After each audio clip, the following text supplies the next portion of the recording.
All right, we're back after a week gap in between episodes. This show is called Nothing but worry. And I'm Lance, and this is Bonnie. Hello. And I thought of a good idea over the course of the last 2 weeks, and that was to have a ongoing email back and forth with Bonnie about topics to talk about on the show. That way we won't be scrambling for shit to talk about. First of all, let's see. News. I can't think of anything. Made one last. No, not one last. My sister told me, they're selling the house soon, my mother's house. So if there's anything else we wanted down there, to go down and get it. So what did you go get today? Well, I got some candles. Made one last trip today and got some candles. But previously, I got a whole bunch of shitty CDs just because I wanted the cases. And it turned out there was a couple good things in there. Got a Sinatra CD, or got a couple of Sinatra CDs. Johnny Cash, Henry Mancini collection, which I listened to in the car today. And it's, pretty much the same as, Charade and Pink Panther and Inspector and that kind of thing. What else did I get? Some other crap. Oh, some stuff I'm going to give away tomorrow. Three Celine Dion albums and a Kenny G album. And what else we got here? I think that was about it. I got a new glasses case down there, which is good.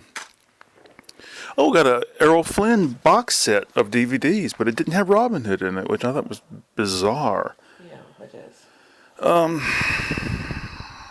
So, other than that, I can't think of any news, really. I've been doing really well. How about you, Bonnie? I spent last weekend sick for 5 days. Mm-hmm. I'm still recuperating. I just got through sleeping over 10 hours.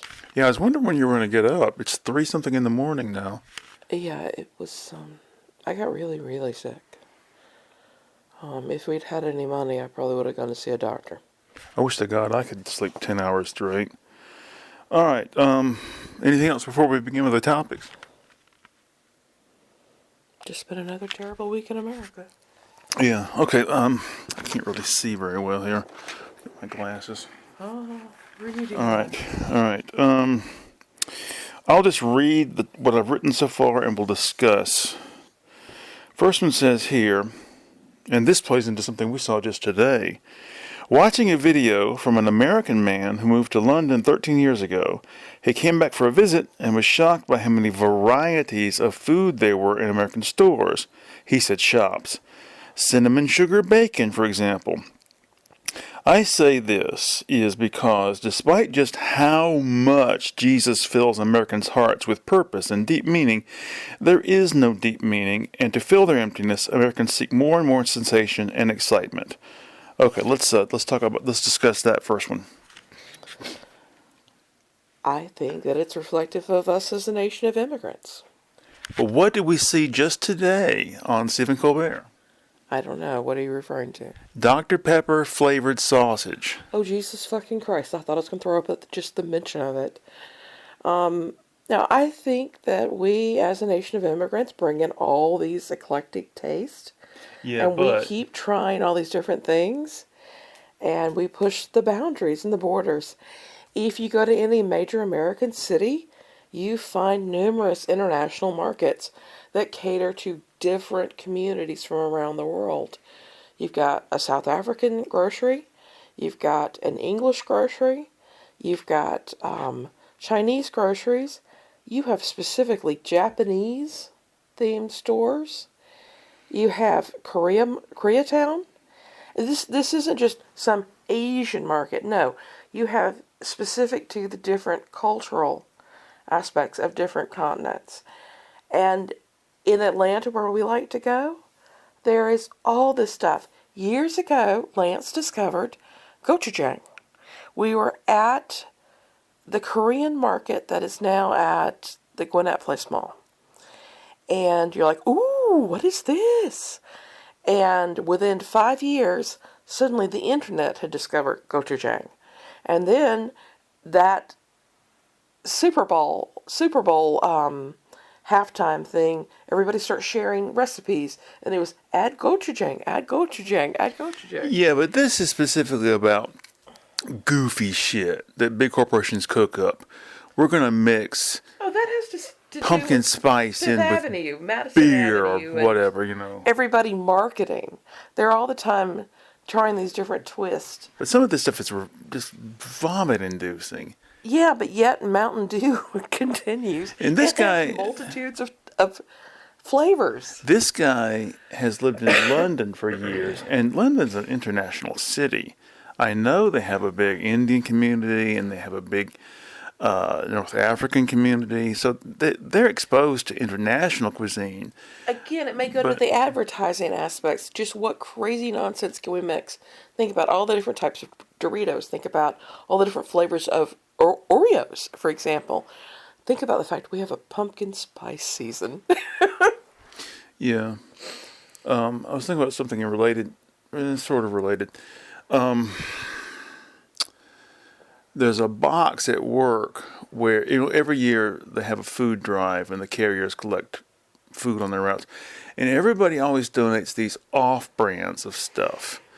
Just like I don't know, green beans in a can, and the brand is some weird brand. And I was thinking about I'd love to go talk to the manager of a small independent grocery store where they sell this kind of shit and say, listen, what's the lowdown? All this stuff, whether it comes from a big brand or a little brand, it all comes from the same canning factory, right? Well, actually, there are cooperatives in places like South Dakota, North Dakota, Iowa, where the farmers are approached directly by the smaller canning groups, and they provide to the independent grocers here in America. So that's why you have so many of these strange little off-brands that we don't see Right. in places like Walmart. They don't have the same advertising campaign. They don't go national. They don't run TV ads. Rather, they create a brand, and it is distributed among these smaller grocery networks. And it is meant to counter the Chef Boyardee, General Mills, Cheerios type of brands, because they can't Yeah. afford a brand which can afford the national marketing campaign. Yeah, like that grocery store down the road that used to be Bell's, they would have weird shit, It like isn't just, Kaboom cereal and stuff my grandparents would buy. Just weird. but it isn't just that. These people that do these selling at the lower levels, who create stuff at the sub-national level, they have brands that they also sell to jails, schools, and food bank systems. But it's When we always had when we had the food bank in conjunction with Mary Nuri during the COVID season, yeah. we would go up there and we would organize what people were donating. Inevitably, we would find boxes of stuff that came from the food bank donations. And the food banks get these brands, these off brands, these weird brands. Yeah. And And it's always stuff that's staples. It's not fancy cooked up crap. It's rice, Salt. beans, one of the strange things I had never seen before we started the food bank was canned applesauce. Yeah, that's that's I from the saw old it in days. the single packet, where it's single serve, and we see it in the jars that are either plastic or glass. It's like White House or the Walmart Great Value brand, etc. But these were staple can size of applesauce. I didn't know they made this stuff. And it comes from, like you said, an older time.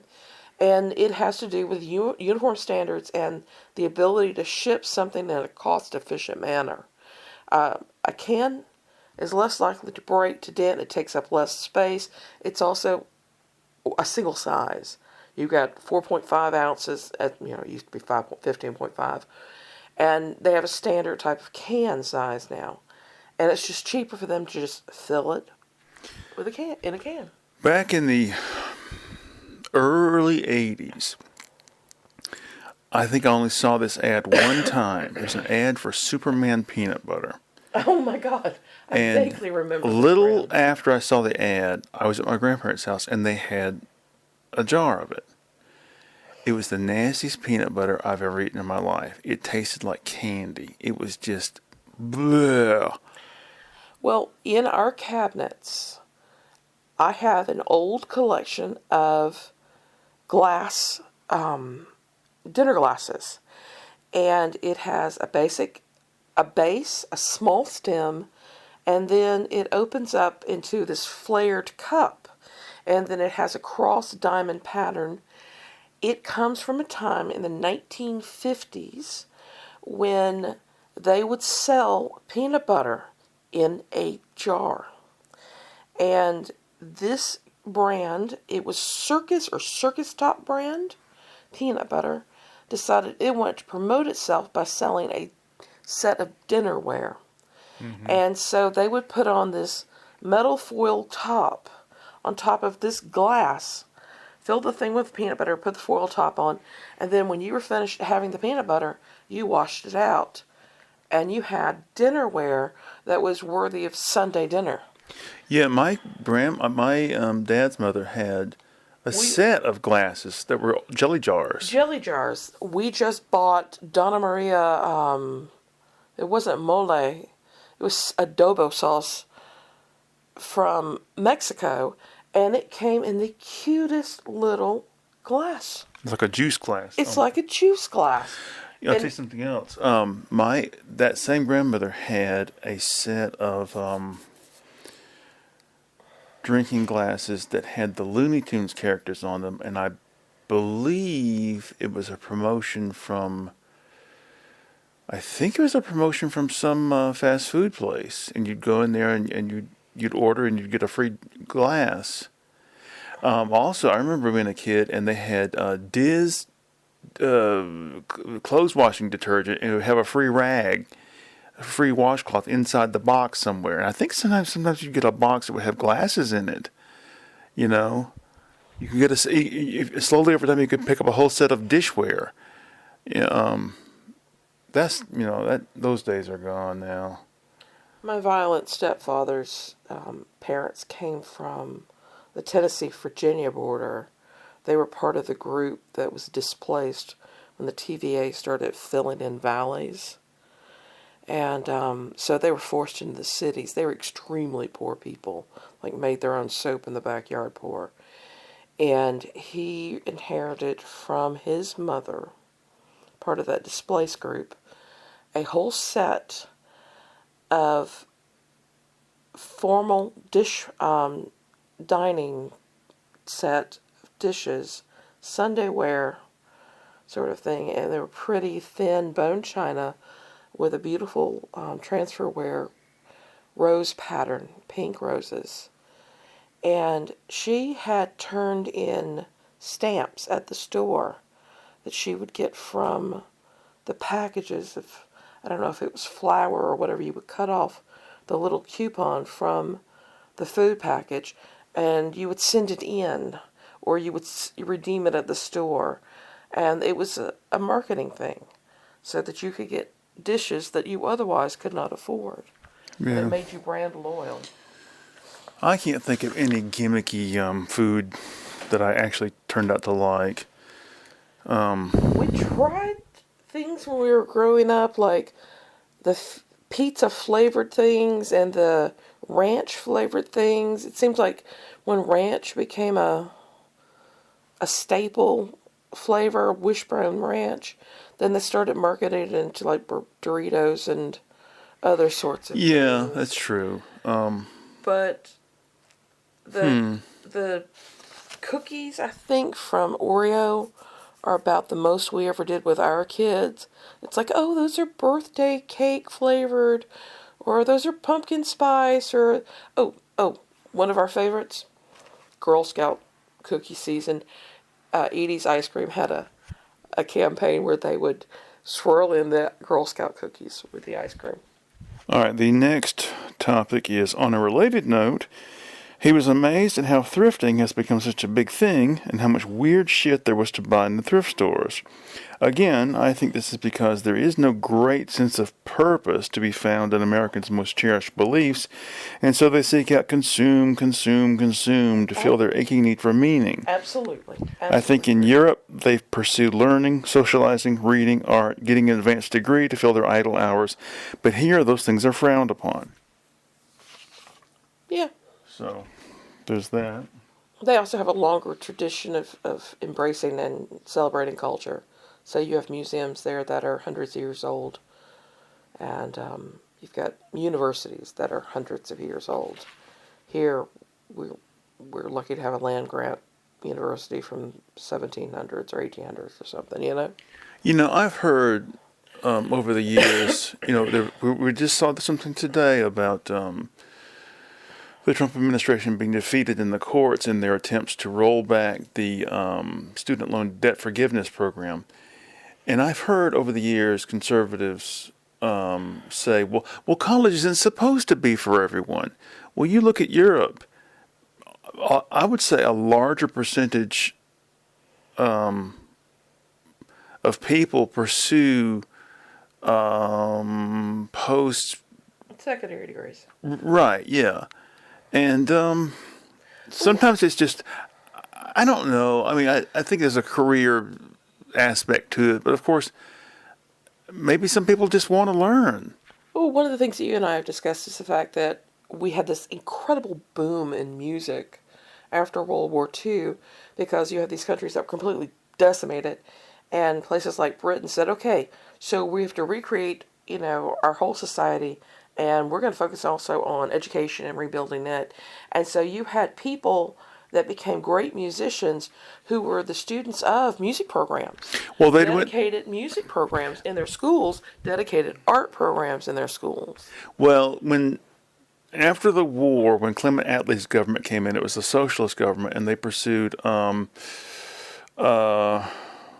these programs. And one of them was they had art schools, taxpayer funded.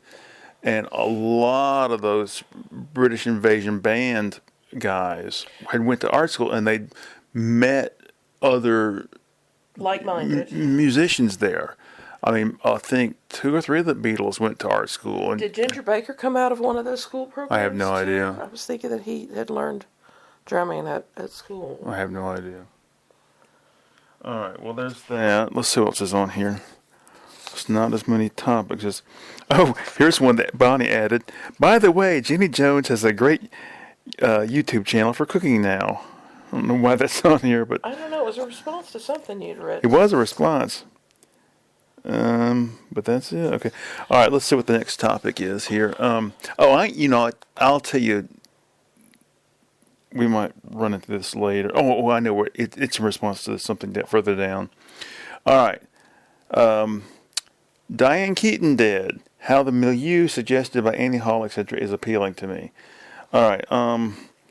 I like Diane Keaton, but outside of a few movies, I don't really give a shit. But for me, it's mainly her appearance in a couple of Woody Allen movies that's the big deal for me. That whole Annie Hall, the movie, but that era. Suggestive of the movie, from what I'm saying, is appealing to me. I just wish that's a life I wish I could have experienced. Was late 70s New York, artist, intellectual, that whole time period. It's gotten to the point where I don't want to live in this current world. 24-hour surveillance state and so forth.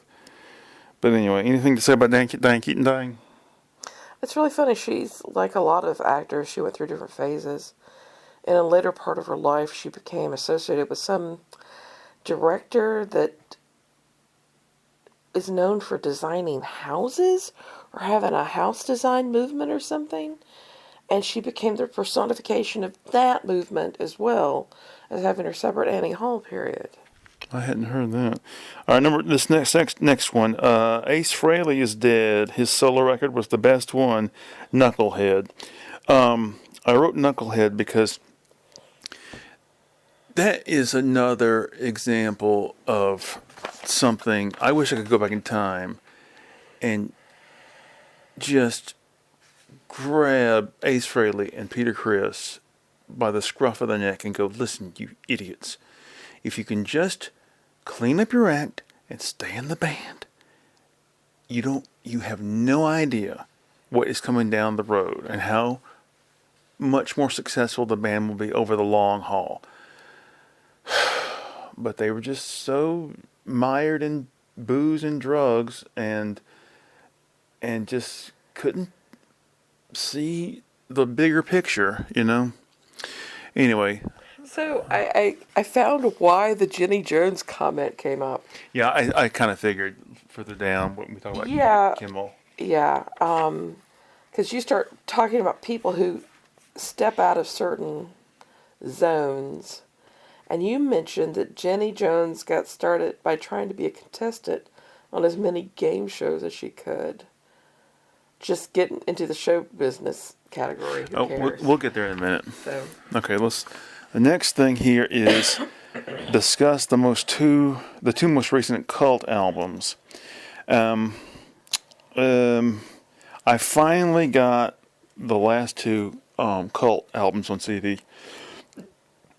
And the only thing I want to say about that is I can see those two albums not being appreciated by the regular metalheads or hard rock enthusiasts, the people who liked the Cult when the album Electric came out, because it was, it's snappy little short rock songs, sort of AC/DC-ish type things. Those two albums are full of songs that are slower, they're more mature, but here's the key thing. They're more intense and more dramatic. There's just... It's the kind of thing... years ago, I loaned a guy I used to work with the free album, Fire and Water. It's a great album, but he didn't like it because it wasn't full of punchy blues rock songs. It was more slower songs. What? No. So anyway, but those last two records, they're called Hidden City and Under the Midnight Sun, and they're just amazing. All right, next topic. All right, this is a big one. And let's see what else is on this list first. Okay. We saw about this. It's been 2 weeks since we did a video, so we're a little off here. I wrote this on October the 12th. Watching the interview with Jimmy Kimmel today kind of threw me. I felt uneasy seeing behind the curtain, as it were. I didn't like hearing just how much of the whole thing is a job, a career, a put-on. I got that impression. It's kind of like how the press confused Sean Connery with Bond in the early days and why he got sick of the whole thing very quickly. I feel like I'm realizing that I've confused Kimmel the person on the show with Kimmel the professional behind that person. It irked me to see that he's not really a comedian at all. He's a radio sports commentator that stumbled into his current job. He could just as easily have wound up on ESPN or doing the sports on some local TV station, and one gets the impression that he really wouldn't have cared. With Jimmy Fallon, you think, well, he always dreamed of one day being the host of The Tonight Show. With Conan O'Brien, same thing. Jenny Jones got her start by trying to be a contestant on as many game shows as she could, just to get into show business. Who cares in what capacity? I found it unsettling. I don't know that I find it unsettling. I think that we long to find others that are like us. The recent No Kings rally brought out people who commented over and over, oh my God, it was so nice to get out of the house and realize I'm not alone in my thoughts. Maybe we seek out people that we can identify with. And with Kimmel, he succeeded. He provides the voice of anti-Trump Yeah, sentiment. but it's kind of like, um, well, it's like, when Letterman first retired and revealed the fact that he wanted to be left the fuck alone. He wanted to disappear into, Well, Jon Stewart started that way too when he retired, other than the 9/11 stuff, helping out the firefighters. He I wanted to don't know. move. It just kind of threw me seeing Kimmel in a different context. I don't know. I just can't imagine. But speaking about the Jeannie Jones thing, I just can't imagine wanting to be in show business so bad that you'll do anything. You'll wear clown makeup, or uh, you'll juggle anything just to get into show business. I just don't. I don't see How that. many times have we seen Stephen Colbert mime? Well, he started off as a mime. Exactly. I mean, this is somebody who wanted to get in the business. I used to work with somebody that used to drive me crazy doing the mime shit. I'm like, stop it, you're creeping me out. It's right up there with clowns, you know? I never got mimes at all. When I was a kid, Marcel Marceau was the big thing, and I And that just weird couple. that's even Shields and Yarnell. Yeah, they were They creepy they too. were they were really. They They had were a creepy. TV. They got so big they had a TV show for like 3 or 4 months. Mimes, they didn't say anything. Jesus. There was a portion of their show at the end where they would ask the audience for ideas. Do this, do that, and they would make it up on the spot. Supposedly, all that's fake. Everything's fake. That's what nothing that kills me. It's all fake. I remember watching the Larry Sanders Show, and what's his name? David Spade is going to be a guest on the show, and he's meeting with one of the people before the show, and they're saying, "Now, what do you want to talk about? What are you going to talk about? And what are you going to say on the show?" And when I saw that, I was like, "Wow, this really does go on." Probably, nothing's. Well, the majority of people who were interviewed on these late night shows are there to promote a book that they've written, a show that they're doing, a movie that they've just completed, you know? Yeah.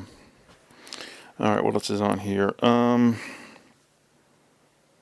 Bonnie wrote a median of 21%. What is this?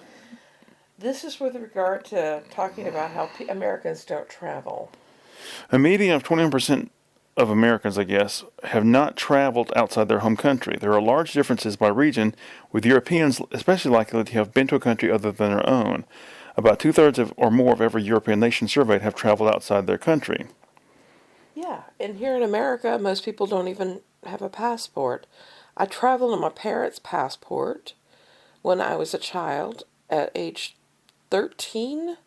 I got my first passport to travel solo because I was allowed to leave home. And then I traveled on a couple passports with work. And then our kids didn't get passports until Reed was out of home, and she technically didn't need a passport because she was going on a cruise, and there's certain regs about passports and cruises. But she was going to a different country, so she thought, well, I'm going to go ahead and do it. And Peter hasn't gotten a passport at all. That's one of the things on the list that if we ever get enough money, and now it's like $175 or something insane. I think it was 50 or 60 when I got one in '87. I had such big plans. On our senior school trip, we went to England, Scotland, and Wales. Everybody had to get a passport. And when I got home, that was in March of '87, and we graduated in May. And I wanted to save up some money and go back to Europe and not hitchhiker, but buy the Euro Rail Pass or whatever, You should have and done it. stay in youth hostels. And I told my dad, this is what I want to do. And he goes, "You can't do that. That's impossible." And I was like, You listen. "Oh, yeah." And plus, I was supposed to start UGA in the fall of that year. And my dad's like, I said, I think I should put college off for a year or two and then go back to, this is my dad says, he goes, if you don't go to college now, you'll never go. I should have never listened to a goddamn thing my parents said, ever. Yeah. I mean, I didn't listen to 90% of what they said anyway, and the 10% I did listen to just fucked me up. Oh, God. Oh, Lord. Well, I think that's all the topics on the list, so we can just move on to whatever.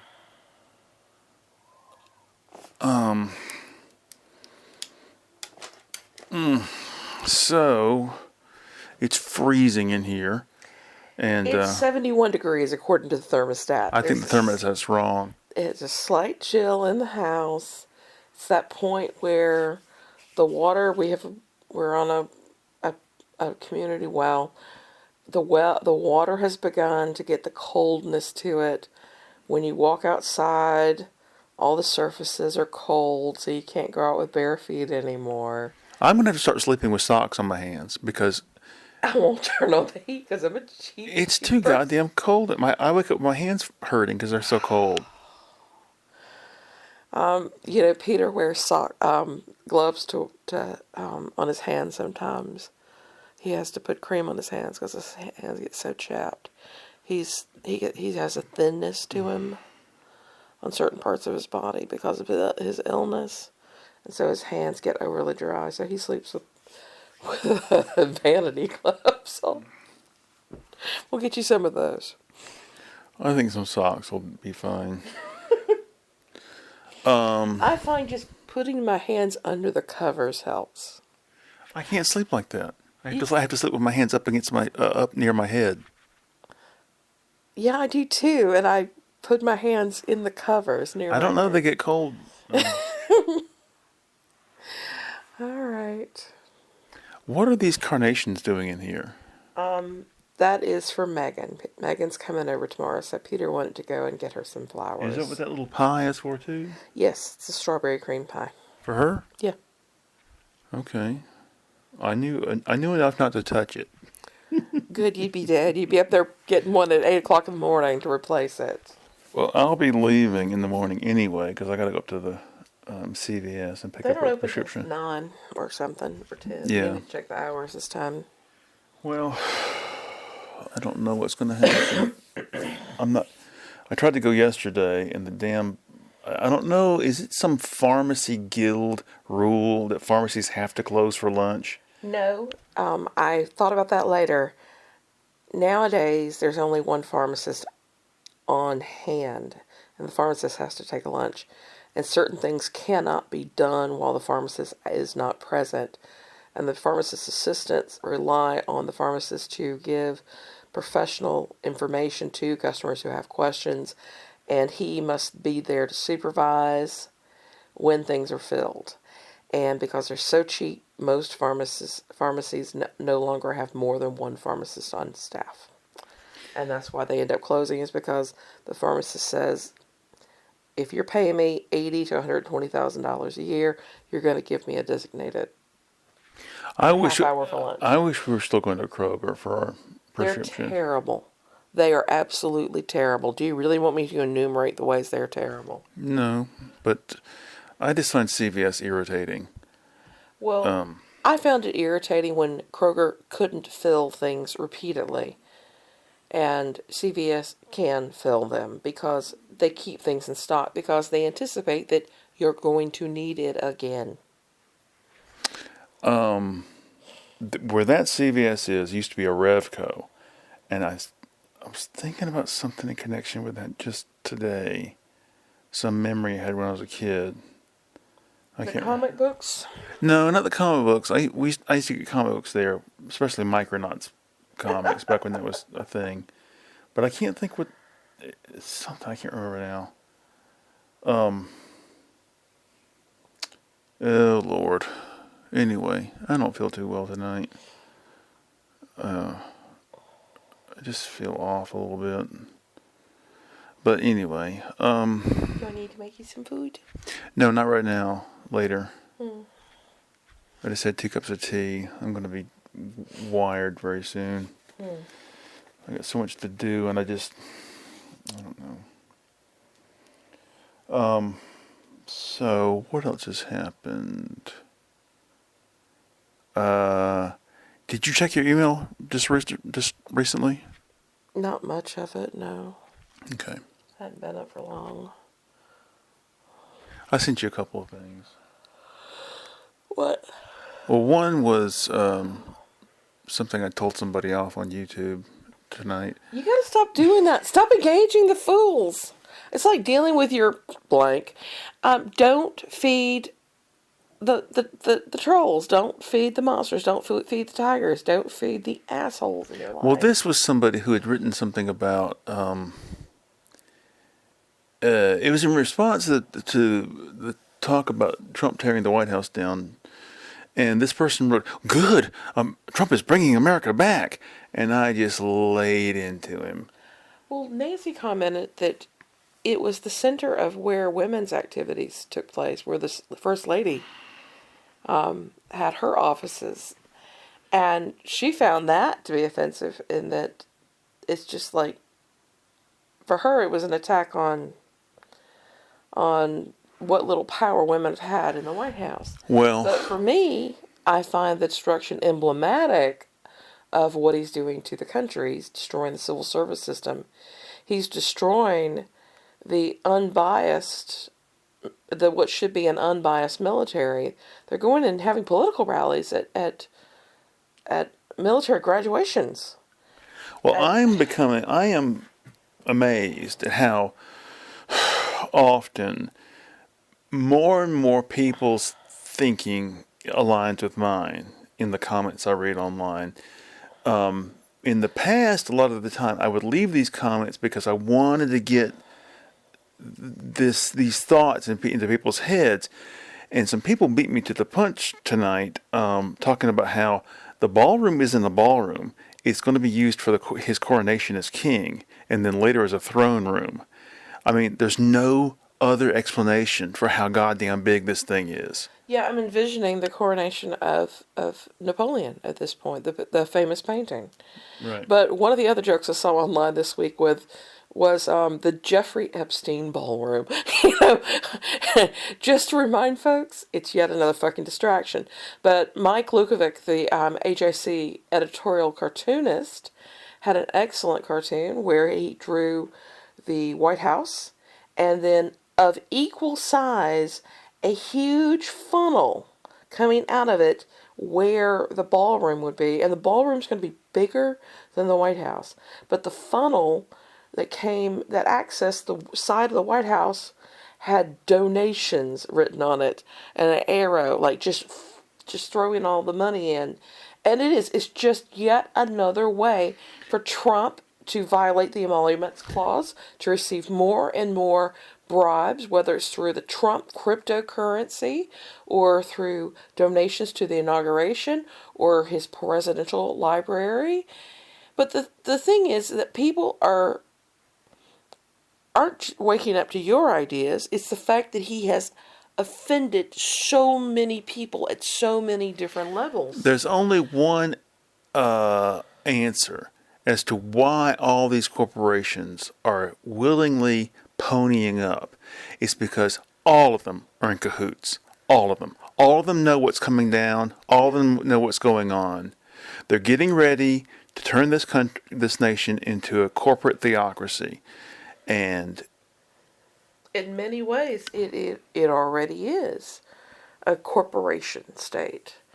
We've got these oligarchs in power. We've got over half of the senators are millionaires, some billionaires. His cabinet, the president's cabinet, is comprised of mostly billionaires and some millionaires. RFK Jr. is one of the exceptions. He's only a millionaire. Look, with the way that technology is advancing, all it will take when the final pieces are in place is to flip a switch, and all internet content that is critical will be eliminated, just like that, overnight, and there will be no more dissent because the only thing you'll have just going to be scrubbed. Yeah. I have in the past on my blog with over, I don't know how many. Do I have 1,000 posts at this point?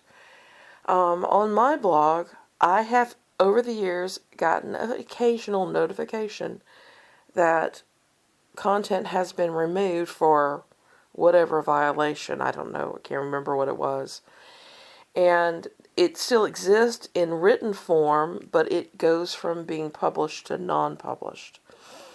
And they have the ability to do this without you saying anything, without you having any decision in this. And then the appeals process is so convoluted or unclear, or the law or the rules are so broadly written that there's no way to contest it. So they can just suddenly go, well, we found X number of posts, and since you exceeded our number of violations, each one counts as a violation, we're closing down your entire blog, channel, etc.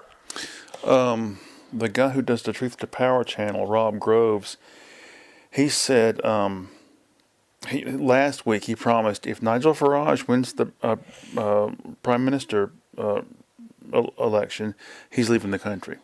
And he said he and his wife have already laid out plans. He's been taking French lessons for a year or two, and he said, I've achieved enough fluency that I can pass the exam to get French citizenship. And once that happens, I'll have access to all of Europe because I'll have EU citizenship in turn. And, wow. Yeah, everything is hitting the fan. Oh my God. There is a movement in a segment of British Columbia to get medical staff to come to this one area of British Columbia. And it's become a viral campaign. And I watched a video this week of a woman who left her home in California.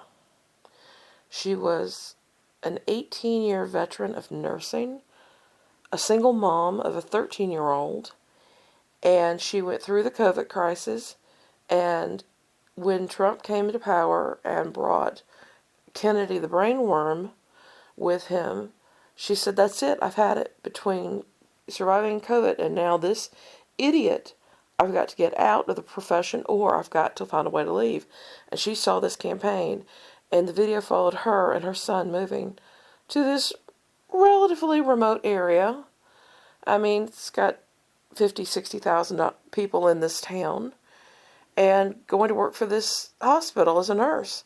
And it took 5 months to go through the application process, and she will move through into full citizenship as she works there further. But she ended her life, and she had an out. And one of the things that Andrew is doing right now, our daughter's partner, is he's going back and he's working to get his master's so he can make himself more marketable on the international stage so that they will be able to leave the country. Yeah. Oh, I thought of one more thing. I didn't write it down. This is totally trivial now that we've talked about the end of the world.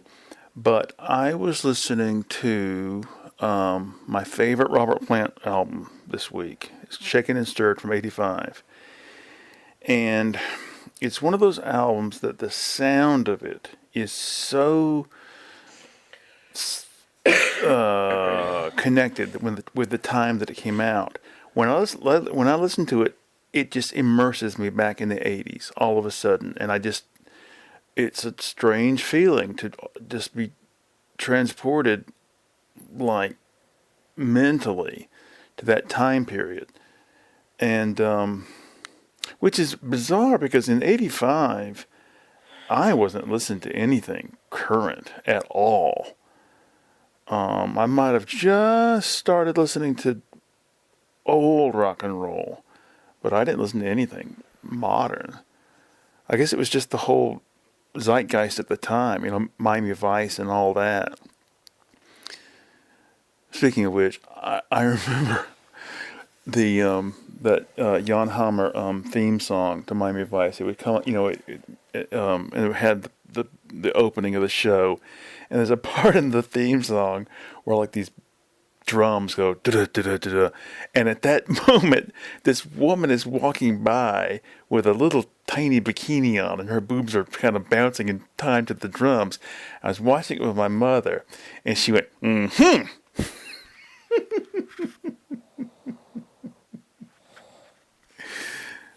That was a good show in the beginning. We got weird and stupid at the end. Did you watch it much? Yeah, I did, and then it became really soap opera in its quality. That whole season near the end, where Don Johnson's character loses his memory and thinks he actually is the hitman that he's been pretending to be. I don't remember that. You talking about soap opera, yeah. Well, I was thinking about the time he has Helena Bonham Carter, is that her name, as his girlfriend. He finds out that she's shooting heroin between her toes or something. Oh, yeah. Yeah, I forgot about that.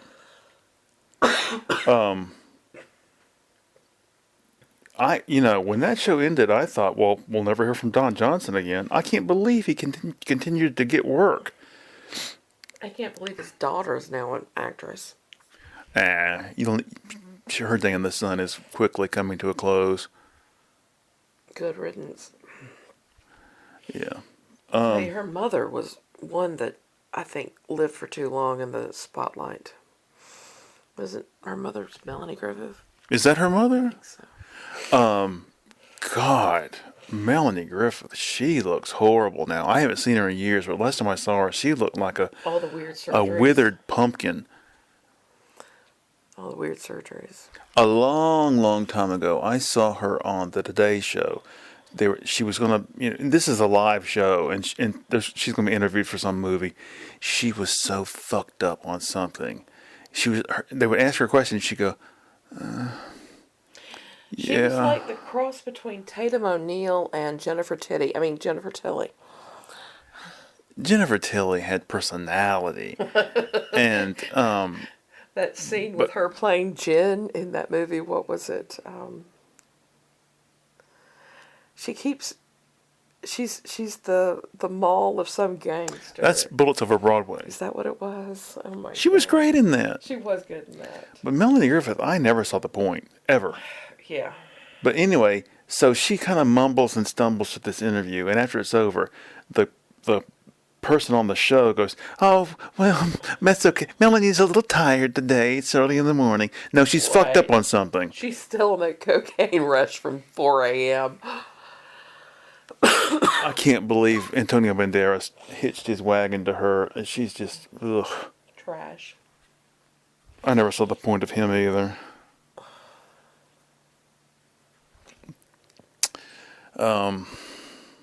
Anyway, I don't feel like my stomach is all messed up. It's been messed up for a while. I probably shouldn't have had that caffeine, but I wanted to get pumped up for our recording. After the initial rush passes, I'm gonna have a big breakfast and take a nap in the morning. Today was the first day I've had caffeine since I got sick on last Friday. Lucky you. Well, I'm just saying that I was that stripped internally. I couldn't even hold any tea with any of the oat milk. I couldn't hold anything on my stomach. It's terrible. I'm so used to my weekly routine of getting goosed up for this job, and then there's a cycle of get pumped up to go to the job, work like a mule, come home, eat like a pig, and go to sleep. That when the weekend comes, and you have to have a different approach, I can't function correctly. I wish you could work days. I don't know what that would entail. A lot of cleaning up, which I can't stand to do. But it's better than what all you're doing now. You're unloading 1, 2, 3, 4 trucks by yourself with broken equipment before anybody else shows up. Yeah, it's a joke. The whole thing's a joke. The whole thing's a joke. And the new postmaster, friendly guy, expresses a lot of concern, but also a lot of promises that I don't think are going to come true. Oh, Waiting for those promises? the new equipment's coming. Well, sure, whatever. I don't believe a word of it. When were you guys promised new help and you just got one last weekend? Oh, they've promised help for Since you've been there. just Over a year. yeah. And when's the next new help coming? Don't know. But wait till Trump signs an executive order privatizing the post office. Things will get 100 times worse. Oh, yeah. I'm sorry, but these labor contracts are now null and void. They were made with the old post office. This is the new Jeff Bezos mail delivery system. You'll pee in a bottle and you'll work 12 hours a day, and if you don't like it, you can get the fuck out. Robots. That was the news this week coming out of Amazon. They want to replace half the work force with robots. Good job when you voted the union down, guys. Good job. So who's going to be buying this shit? That's what I want to know. They're going to put everybody out of work. And say, if you want to work, then you got to come work at these places on our terms for our wages. And you got to live in these houses, which the company will provide, and you can buy from the company store. You were talking about Sean Connery earlier. One of the things that he did, other than the Zardoz, to break away from the Bond, was the Molly Maguires. Yeah. That was about unions and trying to break the unions. Richard Harris was a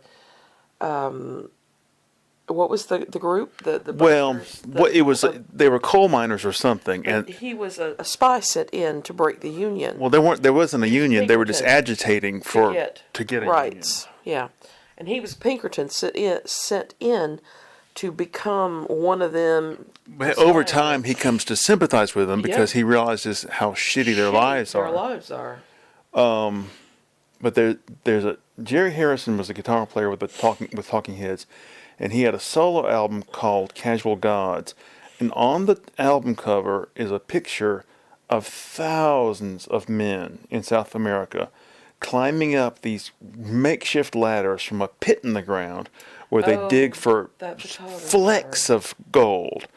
And that's the kind of job that will be available. You'll dig in this pit with your bare hands for gold so we can line our palaces. Smashing Pumpkins also did a video based on that same photograph. I can't remember the photographer's name. Jesus. It was a very powerful image. Yeah. Well, my stomach hurts. Let's see how long we've been recording. I'm going to say 47 minutes. Was it Rat in the Cage video that was on? 52 minutes. I don't know. I've never seen that video. I wasn't big into them. You know, when I grew to appreciate Billy Corgan was the Tony Iommi album. He was one of the guest singers on it. And Billy Corgan does not sound like Billy Corgan from Smashing Pumpkins. He has a voice on there. I really appreciate it. Before it was Smashing Pumpkins, it was this... It was this whiny kind of nasal twang. Yeah. But whatever Sharon had him do, it just opened up the sound. It was really good. Whatever what? Say that again. Sharon got everybody together for the Iommi album, didn't she? Sharon? No. I thought she was involved with it, getting that together. No. She's got nothing to do with Tony Iommi's solo career. I thought she had brought Billy Corgan on board for that. No. Now, she was the manager of Smashing Pumpkins briefly, and she complained about Billy Corgan because she said he didn't understand that his initial rush of fame was over and he couldn't make all these ridiculous demands anymore. He had to knuckle down to the hard work of sustaining the career. No, I can't remember who put that record together. Anyway. It's a really good album. It's one of my favorite albums ever. Yeah, it only has one sucky track, and it's this woman singing somebody you've never heard of before and never will hear of again. I'm sure she was sleeping with the producer, and that was the only reason she's on the record. I was thinking it was Lita Ford, but no, she did that thing with Ozzy. Yeah. Back in around 1990, I think. This was the one that was in that 70... Was she... No, that was Lita Ford also. No, the woman's name is Skin. That was her name. And I guarantee you that was basically the only thing she's ever done. I have no idea. Oh, yeah, that was the only shitty track. The Search Tankian, where he starts talking over the goddamn song, irked me because otherwise the song was good. The one with Peter Steele's awesome. Henry Rollins sounds good in it. Yeah, the best track on it is the Ian Astbury song, Flame On. I didn't know that he was saying Flame On. And Bonnie was like, yeah, that's what he's saying. That's the name of the song. He's saying Flame On in the background. That's a great... I forget what your mom lyrics were for it, but it was funny. Yeah, Tony Iommi won't be around much longer either. They're all going to be dying off. Everybody from that generation. Then we'll be left with nothing. Yeah, but Tony has managed to survive, what, pancreatic cancer, one round or something? It's something incredibly devastating. And he outlived Parkinson's Ozzy. Yeah, who's going to be left? Nobody. Just some vacuous pop drivel artists, you know? Do you remember when Lemmy died and Ozzy made that stupid fucking statement about, oh, he's in heaven now, and everybody goes, Lemmy wasn't a believer, dude. Yeah, well, that doesn't stop them from... at my mother's memorial service, one of my cousins comes up to me, and she goes, well, we know where she is. And I just, please At that point, I turned around and looked at the urn on the table behind us. Don't. It's like when my grandfather died, the preacher's wife comes up to me, and she goes, he's in a better place. Don't Sweetie, he died. Cheapen his life by claiming that it somehow continued in some magical realm. That funeral is why I won't go to funerals anymore. What, my grandfather's funeral? Yeah, because we were in there and they started in with the hard sell, you're gonna die, you're gonna go to hell if you don't know Jesus. When my other grandfather died, he had nothing to do with the church. He had nothing. I'll tell you, years ago, my grandmother used to pick my sister and I up at the post office where my mother worked to drive us back home. And one day, he was driving, and my grandmother was sitting beside him, and my sister threw a fit. I'm not going to ride in the car with him. I'm not going to ride in the car with him driving. Nya, nya, nya, nya, nya. So he was about half deaf. He was half. She was half. He was drunk a lot of the time. And I don't even know if he was actually drunk that day or not. But my sister threw a fit because she wasn't going to ride in the car if he was driving. So my grandmother told him, we got to switch seats. She doesn't want you driving. It's that Christian school that they go to. And my grandfather said, well, if that's what it takes to get into heaven, then I don't want to go. And I thought, well, good for you. But anyway, he had nothing to do with the church. And at his funeral service, the preacher said, he didn't go to church, but I visited him not long before he passed, and we exchanged a few words, and I'm assured that he did believe in God, and he's up in heaven. What are you fucking talking about? Just stretch the truth all out of proportion. Stretch? Sounds like an outright lie. Do you remember the time we were driving home, and your uncle was on the road swerving all over it because he was a drunk-ass motherfucker, and he was behind the wheel of the car, and I thought, oh my God, he's drunk! I do. He used to drive around like 20 miles an hour with his arm hanging out the window, just completely... I mean, he was in such bad health from years of drinking and cigarette smoking and eating bad, but he just didn't give a flying shit. Oh my God. Oh, well, we're about to call it quits. Anything else to talk about? Nah. Alright, I need to make this video and post it and then get back to work. I'm also going to be posting the latest installment of my reading of my novel Dallas Pimento tonight as well. So if you want to listen to that. I think that's about it. So bye. Bye.